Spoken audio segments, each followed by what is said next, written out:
जोहार। झारखंड के समस्त शिक्षक साथियों का मेरे चैनल में एक बार फिर से स्वागत करता हूं। जैसा कि आप सबको पता है, दीक्षा ऐप पर झारखंड के दीक्षा JHTPD कोर्सेस चल रहे हैं और आज दिनांक 6 अप्रैल 2021 से दीक्षा JHTPD एडवांस कोर्स 3 का शुभारंभ हो रहा है। इसे पूर्ण करने के लिए 20 अप्रैल 2021 तक का समय निर्धारित किया गया है। साथियों, एक महत्वपूर्ण सूचना, हमें इस कोर्स को 20 अप्रैल 2021 तक के निर्धारित समय में पूर्ण कर लेना है। इसे निर्धारित समय पर पूर्ण न करने वाले शिक्षकों पर हो सकता है आगे चलकर सरकार के द्वारा कार्रवाई किया जाए। इस वीडियो में हम लोग देखेंगे दीक्षा JHTPD एडवांस कोर्स 3 के समस्त प्रश्नों के उत्तर। यदि वीडियो अच्छा लगे तो वीडियो को लाइक करें, कमेंट्स करना ना भूलें और अगर अभी तक आपने मेरे चैनल को सब्सक्राइब नहीं किया है तो चैनल को सब्सक्राइब कर लें, साथ ही बेल आइकन को भी प्रेस कर दें ताकि इसी प्रकार के इंफॉर्मेटिव वीडियोज़ के नोटिफिकेशन आपको समय रहते मिल सके। धन्यवाद साथियों। गणित में आकलन के प्रश्नों के उत्तर।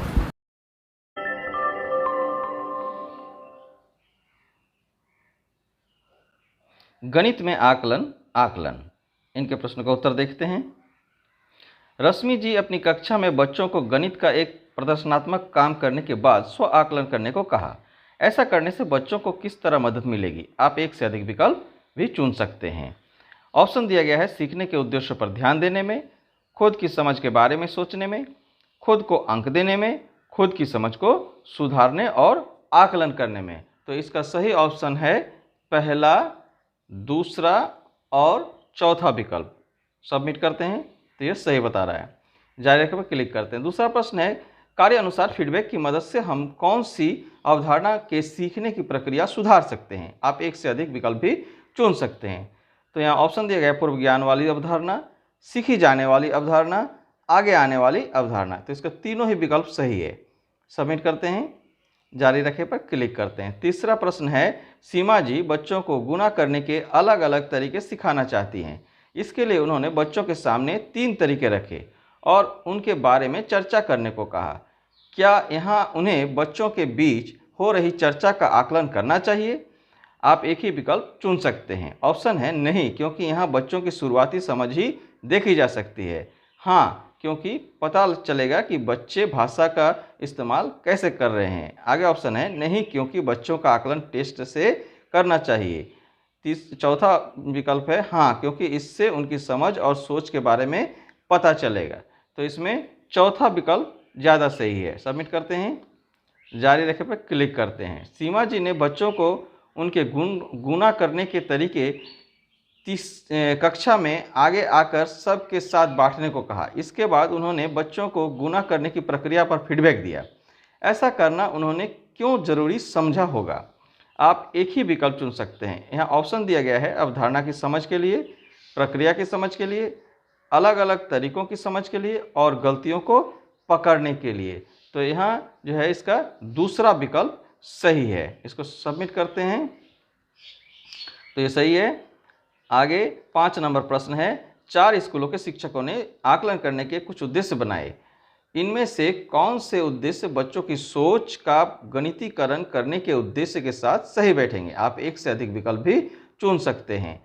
तो यहाँ ऑप्शन दिया गया है चीज़ों की लंबाई स्केल से नापना, लंबाई मापने के सवाल हल करना, लंबाई मापन की समझ को रोज़मर्रा की स्थिति में इस्तेमाल करना और अंतिम ऑप्शन है लंबाई मापन की समझ को अन्य अवधारणाओं को समझने के लिए इस्तेमाल करना।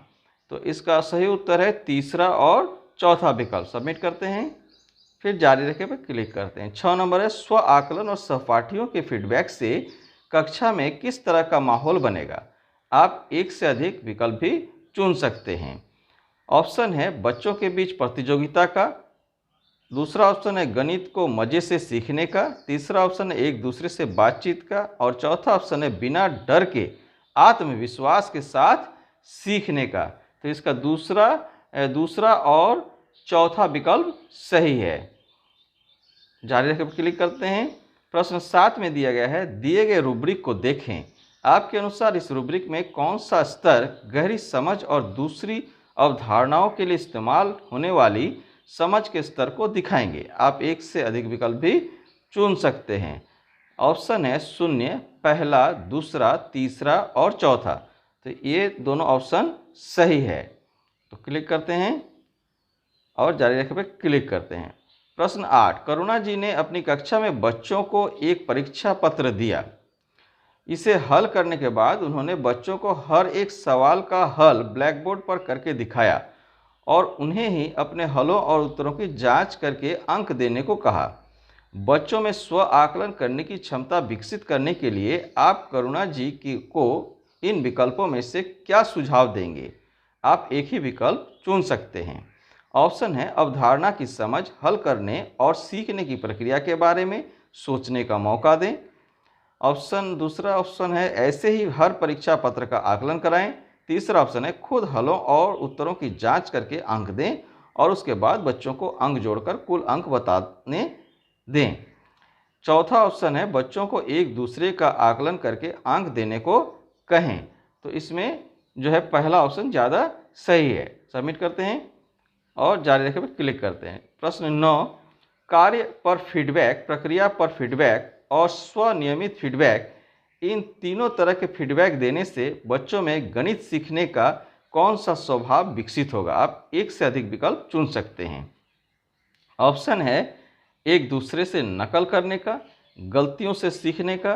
तीसरा ऑप्शन है अपनी सोच के बारे में खुद सोच पाने का और चौथा ऑप्शन है कलन विधि ढूंढने का।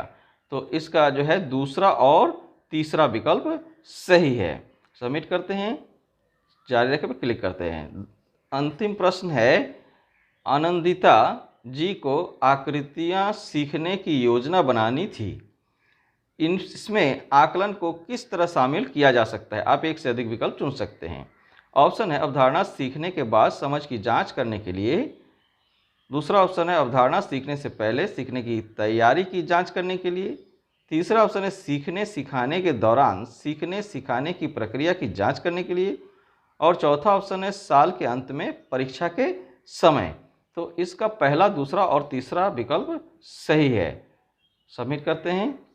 ये गलत बता रहा है, फिर से सबमिट करते हैं। तो देखिए यहाँ लिखा हुआ है पहला, दूसरा और तीसरा विकल्प सही है, यानी कि वो सही था। जारी रखने पर क्लिक करते हैं। विज्ञान पाठ्यक्रम में योजना, आकलन के प्रश्नों के उत्तर।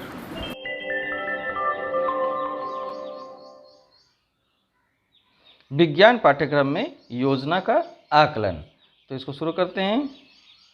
प्रश्न है 1 नंबर, अम्ल और क्षार का अध्याय पढ़ाते समय अध्यापिका ने बच्चों को घर पर फलों और सब्जियों के रस को जांचने के लिए कहा।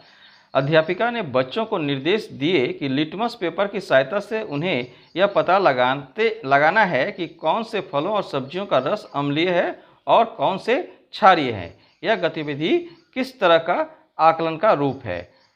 आप एक ही विकल्प चुन सकते हैं। यहाँ ऑप्शन दिए गए सीखने के लिए आकलन, दूसरा ऑप्शन है सीखने के रूप में आकलन और तीसरा ऑप्शन है सीखने का आकलन। तो इसका पहला विकल्प सही है। सबमिट करते हैं। दूसरा प्रश्न है, भोजन के घटक अध्याय पढ़ाने के बाद अध्यापिका ने कक्षा में एक गतिविधि करवाई। इस गतिविधि में अध्यापिका ने बच्चों को कुछ फल और सब्जियां दी और उनमें वसा, प्रोटीन और स्टार्च जांचने को कहा। इसके बाद उन फलों और सब्जियों की सूची बनाने के लिए कहा गया जिसके सेवन से हमें सबसे जल्दी ऊर्जा मिलती है। ब्लूम के वर्गीकरण के हिसाब से यह गतिविधि किस श्रेणी की है? आप एक ही विकल्प चुन सकते हैं, जानना, समझना, प्रयोग और निर्माण। तो इसमें तीसरा विकल्प सही है। आगे बढ़ते हैं। तीसरा नंबर प्रश्न है, कक्षा में वायु का अध्याय पढ़ाते समय अध्यापिका की पाठ योजना का सीखने का उद्देश्य था यह जानना कि जो हवा हमारे आसपास है उसमें कार्बन डाइऑक्साइड होता है। इस उद्देश्य को पूरा करने के लिए कौन सी गतिविधि सबसे उपयुक्त हो रहेगी? आप एक ही विकल्प चुन सकते हैं। एक बर्तन में उबलते हुए पानी को जब किसी तरह से ढका गया तो सतह पर पानी की बूंदें इकट्ठी हो जाती है। दूसरा ऑप्शन है चूने के पानी में मुंह से फूंक मारने पर चूने के पानी दूधिया हो जाती है। तीसरा ऑप्शन है एक मोमबत्ती को जब एक कांच के गिलास से ढका जाता है तो मोमबत्ती कुछ देर बाद बुझ जाती है। तो इसका सही ऑप्शन होगा दूसरा ऑप्शन। सबमिट करते हैं, आगे बढ़ते हैं। चौथा प्रश्न है कक्षा में करवाई गई एक गतिविधि के अनुसार एक अध्यापिका एक सफ़ेद फूल की शाखा को सीधे में दो हिस्सों में चीर देती है। एक हिस्सा नीले रंग से भरे मग में रखती है और दूसरा हिस्सा लाल रंग से भरे हुए मग में रखती है। अगले दिन अध्यापिका बच्चों को दिखाती है कि फूल पर इन दोनों रंगों के धब्बे हैं। इस गतिविधि से बच्चों के व्यवहार में ऐसा क्या परिवर्तन आएगा जिससे यह समझ में आए कि बच्चों को इस गतिविधि का उद्देश्य समझ आ गया है। आप एक ही विकल्प चुन सकते हैं। ऑप्शन है बच्चे यह समझा पाएंगे कि पेड़ की शाखा पूरे पेड़ को सीधा खड़ा होने का सहारा देता है। दूसरा ऑप्शन है बच्चे ये समझ पाएंगे कि पेड़ की शाखा पेड़ के अलग अलग हिस्सों में पानी भेजने के लिए जिम्मेदार है। तीसरा ऑप्शन है बच्चे ये समझा पाएंगे कि पेड़ की शाखा खाना बनाने के लिए जिम्मेदार है। तो इसका जो है दूसरा ऑप्शन सही है। सबमिट करते हैं। पांचवा प्रश्न है कचरा संग्रहण एवं निपटान का अध्याय कक्षा में पढ़ाने के बाद अध्यापिका ने कक्षा के बच्चों को अपने घर में जो चीज़ें कचरे में फेंकी जाती है उनका आकलन करने को कहा। अध्यापिका ने निर्देश दिए कि उनके घर के कचरे में जो भी चीज़ें कचरे में फेंकी जा रही है उन्हें दो श्रेणियों में बांटे, नष्ट होने वाले और नष्ट ना होने वाले। यह गतिविधि किस तरह के आकलन का उदाहरण है? आप एक ही विकल्प चुन सकते हैं। ऑप्शन है सीखने का आकलन, सीखने के लिए आकलन और सीखने के रूप में आकलन। तो इसका पहला विकल्प सही है। सबमिट करते हैं। आगे है 6 नंबर प्रश्न। सरल मशीन के अध्याय को पढ़ाते समय अध्यापिका ने अपने कक्षा के बच्चों को आसपास इस्तेमाल हो रही सरल मशीन दिखाई और उन पर चर्चा की। इसके बाद अध्यापिका ने बच्चों से घर में इस्तेमाल हो रही सरल मशीन की सूची बनाने का निर्देश दिया। ब्लूम के वर्गीकरण के हिसाब से यह गतिविधि किस श्रेणी की है? आप एक ही विकल्प चुन सकते हैं। ऑप्शन है जानना, दूसरा ऑप्शन है समझना, तीसरा ऑप्शन है प्रयोग और चौथा ऑप्शन है निर्माण। तो इसका सही उत्तर है समझना। सबमिट करते हैं। 7वां नंबर प्रश्न है तंतु से वस्त्र तक के अध्याय में एक अध्यापिका ने बच्चों को यह बताया कि किस प्रकार जूट बोरियां बनाने में इस्तेमाल होता है। बच्चों से यह चर्चा भी की गई कि किस तरह भारी सामान रखने और ढोने के लिए बोरियां इस्तेमाल होती है। नीचे दिए कौन से उद्देश्यों में से यह बताता है कि जूट बोरियां बनाने में इस्तेमाल क्यों होता है? आप एक ही विकल्प चुन सकते हैं। ऑप्शन है विभिन्न तंतुओं की विशेषताओं को समझने के लिए उनकी मजबूती परखना, दूसरा ऑप्शन है विभिन्न तंतुओं की विशेषताओं को समझने के लिए उनकी बनावट समझना। तो इसका पहला विकल्प सही है। सबमिट करते हैं। 8वां नंबर प्रश्न नीचे दिए गए विवरणों में से कौन सा वाक्य सही नहीं है? आप एक ही विकल्प चुन सकते हैं। ऑप्शन है पाठ के सीखने के उद्देश्य सीखने के परिणाम तय करने में मदद करते हैं। दूसरा ऑप्शन है सीखने के उद्देश्य तय करने के बाद ही हम कक्षा में कराई जाने वाली गतिविधियां तय कर सकते हैं। तीसरा ऑप्शन है कक्षा में कौन से संसाधन उपयोग में लाए जाएंगे निर्भर करता है गतिविधियों पर। चौथा ऑप्शन है सीखने के परिणाम तय करते हैं कि कक्षा में कौन से संसाधन उपयोग किए जाएंगे। तो इसका सही उत्तर है सीखने के परिणाम, माने चौथा ऑप्शन। सबमिट करते हैं। उसके बाद 9वां प्रश्न है नीचे दिए गए विकल्पों में से ऐसा कौन सा विकल्प है जो बच्चों को पौधों में विविधता समझने के लिए सबसे कम लाभदायक होगा? आप एक ही विकल्प चुन सकते हैं। ऑप्शन है वनस्पति संग्रहालय, दूसरा ऑप्शन है विद्यालय का बगीचा, तीसरा ऑप्शन है जीवशाला, चौथा ऑप्शन है वनस्पति गार्डन। तो इसका सही उत्तर है 3 नंबर। सबमिट करते हैं। 10वां प्रश्न है नीचे दिए गए विवरणों में से ऐसी कौन सी गतिविधियां हैं जो सीखने के उद्देश्य से मेल नहीं खाती? आप एक ही विकल्प चुन सकते हैं। कुछ परिवर्तन हमेशा उत्क्रमित किए जा सकते हैं। मैग्नीशियम की पतली पट्टी को आग में जला के उसके अवशेष बच्चों को दिखाना। दूसरा ऑप्शन है प्रकाश सीधी रेखा में गमन करता है। मोमबत्ती की लौ को एक सीधी पाइप और फिर मुड़ी हुई पाइप से दिखाना।